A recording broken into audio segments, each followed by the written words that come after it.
السلام علیکم دوستو، آر جی اسٹوری میں خوش آمدید۔ پیارے دوستو، اگر آپ نے ابھی تک میرے چینل کو سبسکرائب نہیں کیا تو برائے مہربانی سبسکرائب کر دیں۔ ایک بادشاہ اپنے سپاہیوں کے ساتھ کہیں جا رہا تھا کہ سخت گرمی میں اس کو غسل کی حاجت محسوس ہوئی۔ وہ قریب ہی واقع تالاب پر غسل کرنے چل پڑا۔ وہاں جا کر کیا دیکھتا ہے کہ تالاب میں پہلے سے ہی کچھ لڑکیاں نہا رہی تھیں۔ لڑکیوں نے جب بادشاہ کو تالاب کی طرف آتے دیکھا تو وہ فوراً تالاب سے باہر نکل آئیں، مگر ایک لڑکی تالاب میں بیٹھی رہی۔ بادشاہ نے اس لڑکی سے پوچھا کہ تم تالاب سے باہر کیوں نہیں نکل رہی؟ تو اس لڑکی نے شرماتے ہوئے کہا کہ میں بے لباس ہوں، میرے کپڑے تالاب سے باہر پڑے ہوئے ہیں۔ لڑکی کے منہ سے یہ بات سن کر بادشاہ کی شیطانی ہوس جاگ اٹھی۔ اس نے لڑکی سے کہا کہ میں بادشاہ ہونے کے ناطے تم کو حکم دیتا ہوں کہ بنا لباس ہی میرے سامنے تالاب سے باہر نکل آؤ، میں تم کو ایسے ہی دیکھنا چاہتا ہوں۔ لڑکی بادشاہ کا حکم سن کر پریشان ہو گئی۔ بادشاہ نے غور کیا تو معلوم ہوا کہ یہ لڑکی جو تالاب میں ننگی نہا رہی ہے، سب لڑکیوں سے زیادہ خوبصورت بھی یہی ہے۔ بادشاہ نے لڑکی سے کہا کہ تم میرے سامنے بنا لباس کے پانی سے باہر آؤ، اگر تم مجھے پسند آ گئی تو میں تم کو محل میں لے جاؤں گا اور اپنی کنیز بنا لوں گا۔ لڑکی نے جب دیکھا کہ بادشاہ کسی صورت جان چھوڑنے پر تیار نہیں ہے تو اس نے کہا، بادشاہ سلامت، آپ کے لیے تو میرا سب کچھ حاضر ہے، لیکن میرے سامنے چونکہ میری سہیلیاں بھی ہیں اور آپ کے سپاہی بھی مجھے بنا لباس دیکھ لیں گے تو میں بادشاہ سلامت کے قابل کیسے رہوں گی؟ اگر آج آپ مجھے جانے کی اجازت دے دیں تو میں خود ہی کل آپ کے دربار میں حاضر ہو جاؤں گی۔ لڑکی کی بات بادشاہ کے دل کو جا لگی اور وہ سپاہیوں کو لے کر واپس چلا گیا۔ اگلے دن بادشاہ بے تابی سے اس کا انتظار کرتا رہا، لیکن وہ دربار میں نہ آئی تو بادشاہ نے سپاہیوں کو بھیجا کہ اس لڑکی کے گھر کا پتہ کرو اور اس کو میرا پیغام دو کہ بادشاہ دربار میں تم کو بلا رہا ہے۔ سپاہی لڑکی کے گھر پہنچے اور واپس آ کر بتایا کہ بادشاہ سلامت، وہ سنار کی بیٹی ہے اور ہم نے آپ کا پیغام سنار اور اس کی بیٹی کو پہنچا دیا ہے۔ بادشاہ اس دن بھی انتظار کرتا رہا، لیکن وہ لڑکی نہ آئی۔ بادشاہ کو سخت غصہ آیا، اس کی بے چینی بڑھنے لگی اور لڑکی کو حاصل کرنے کی طلب بھی بڑھتی جا رہی تھی۔ اگلے دن بادشاہ نے سپاہیوں کو حکم دیا کہ جاؤ اور دونوں باپ بیٹی کو گرفتار کر کے میرے سامنے پیش کرو۔ سپاہی فوراً روانہ ہوئے اور سنار کے گھر جا پہنچے، مگر آگے سے دروازے پر تالا لگا ہوا تھا۔ پڑوسیوں نے بتایا کہ وہ تو کل رات سے ہی گھر چھوڑ کر چلے گئے ہیں۔ جب اس بات کا علم بادشاہ کو ہوا تو وہ غصے سے پاگل ہو گیا۔ اس نے سپاہیوں کو ہر جگہ دوڑایا، مگر اس لڑکی اور اس کے باپ کا کچھ پتہ نہ چلا۔ پھر بادشاہ نے سلطنت میں اعلان کروا دیا کہ جو کوئی سنار اور اس کی بیٹی کا پتہ بتائے گا اس کو 1 کلو سونا انعام میں دیا جائے گا، مگر اس کے باوجود بھی ان دونوں باپ بیٹی کا کچھ معلوم نہ ہوا۔ تو بادشاہ نے آس پاس کی ریاست کے حکمرانوں کو خط لکھے، لڑکی اور اس کے باپ کو تلاش کرنے میں مدد حاصل کرنے کی درخواست کی، لیکن یوں لگتا تھا کہ لڑکی کو زمین کھا گئی تھی یا آسمان نگل گیا تھا۔ ایک رات جب بادشاہ سو رہا تھا تو اس کو خواب میں دریا کے کنارے ایک جھونپڑی نظر آئی۔ بادشاہ جھونپڑی کو دیکھ کر حیران ہو گیا کہ اس ویرانے میں کس نے جھونپڑی ڈالی ہے۔ جب وہ چلتا چلتا اس جھونپڑی کے اندر داخل ہوا تو اس کو ایک داڑھی والا بزرگ نظر آیا۔ اس بزرگ کے ساتھ ہی ایک لڑکی بھی بیٹھی ہوئی تھی۔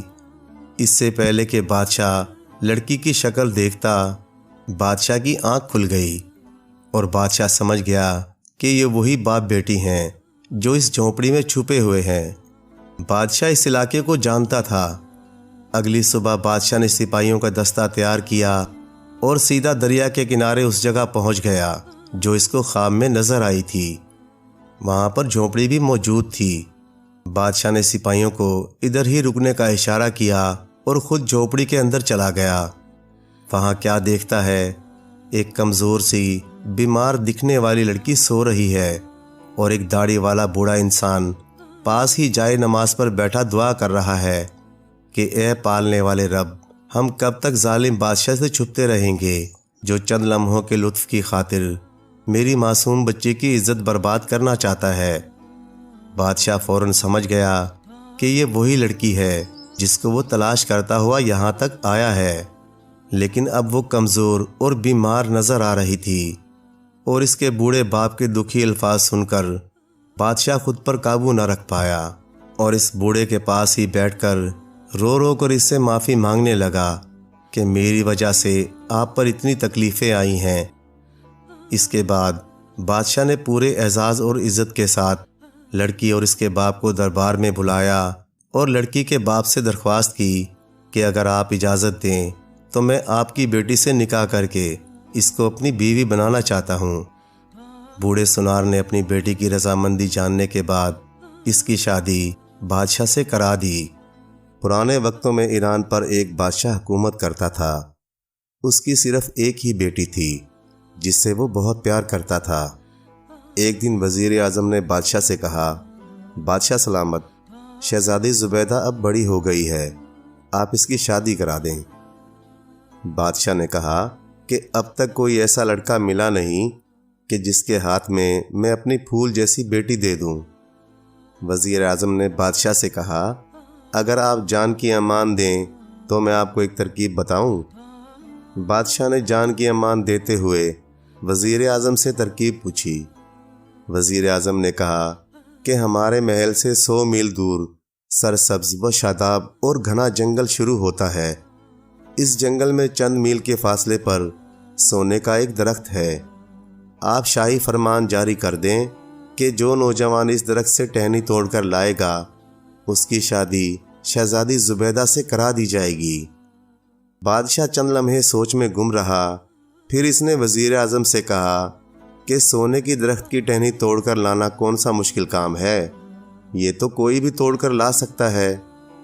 وزیر اعظم نے بادشاہ کو بتایا کہ وہ جنگل کوئی عام جنگل نہیں ہے، اس جنگل میں جو کوئی بھی جاتا ہے واپس لوٹ کر نہیں آتا، کیونکہ وہ جادوئی جنگل ہے۔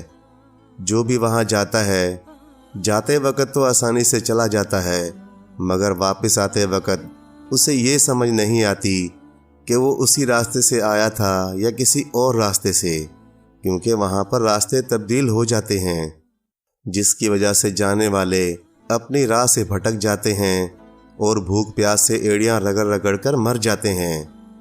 بادشاہ نے وزیر اعظم کی بات پر حامی بھرتے ہوئے کہا کہ یہ اچھی ترکیب ہے، چلو ایسا ہی کرتے ہیں۔ چنانچہ بادشاہ نے شاہی فرمان جاری کر دیا کہ جو نوجوان سونے کی درخت سے ٹہنی توڑ کر مجھے دے گا اس کی شہزادی زبیدہ سے شادی کر دی جائے گی۔ بادشاہ کا یہ فرمان اعلان کی صورت میں پورے ایران میں سنایا گیا، مگر کوئی بھی یہ شرط پوری کرنے کو تیار نہ تھا، کیونکہ سب کو اس کے بارے میں پتہ تھا۔ ایران کے ایک محلے میں ایک بوڑھی عورت بھی رہتی تھی جو بہت غریب تھی۔ اس کا ایک ہی بیٹا تھا جو جنگل سے لکڑیاں وغیرہ کاٹتا اور انہیں بیچ کر گزر بسر کرتا تھا۔ اس بوڑھی عورت کے بیٹے نے جب شاہی فرمان سنا تو اس نے بادشاہ کی شرط پر عمل کرنے کی ٹھان لی۔ اس نے اپنی والدہ سے اجازت لی اور کھانے پینے کا کچھ سامان ایک تھیلے میں ڈال کر شرط پوری کرنے کے لیے روانہ ہو گیا۔ اسے چلتے چلتے شام ہو گئی۔ اس نے جنگل سے لکڑیاں اکٹھی کیں، انہیں جلایا اور آگ کے الاؤ کے ساتھ بیٹھ کر کھانا کھاتے ہوئے وہ سوچنے لگا کہ سونے کا درخت اسے کہاں ملے گا۔ صبح ہوئی تو اس نے اپنا سفر دوبارہ شروع کر دیا۔ کئی دن سفر کرنے کے بعد جب جنگل ختم ہوا تو اسے ایک پہاڑ نظر آیا۔ وہ اس پہاڑ کے اوپر چڑھ گیا۔ اس نے پہاڑ سے دیکھا کہ کچھ فاصلے پر ایک خوبصورت درخت نظر آ رہا ہے۔ اس نے سوچا شاید کہ یہ وہی سونے کا درخت ہے۔ چنانچہ وہ پہاڑ سے اترا اور آگے کی طرف چل دیا۔ سونے کے درخت کے پاس پہنچ کر اس نے ایک ٹہنی کاٹی اور واپسی کے لیے روانہ ہو گیا۔ واپس جاتے ہوئے وہ کیا دیکھتا ہے کہ راستے ہیں ہی نہیں۔ وہ لڑکا بہت ہوشیار تھا۔ اس نے آتے وقت ہر درخت پر پتھر سے نشان لگا دیے تھے اور اس درخت کو دیکھتے ہوئے وہ واپس آنے میں کامیاب ہو گیا۔ اور ٹہنی لا کر بادشاہ کے حوالے کر دی۔ بادشاہ نے شرط کے مطابق بڑی دھوم دھام سے اس کی شادی اپنی بیٹی سے کرا دی۔ پیارے دوستو، کہانی اچھی لگے تو لائک کریں، چینل کو سبسکرائب کر دیں اور مزید اسی طرح کی قصے کہانیاں دیکھنے کے لیے دیکھتے رہیں RG اردو سٹوری۔ شکریہ۔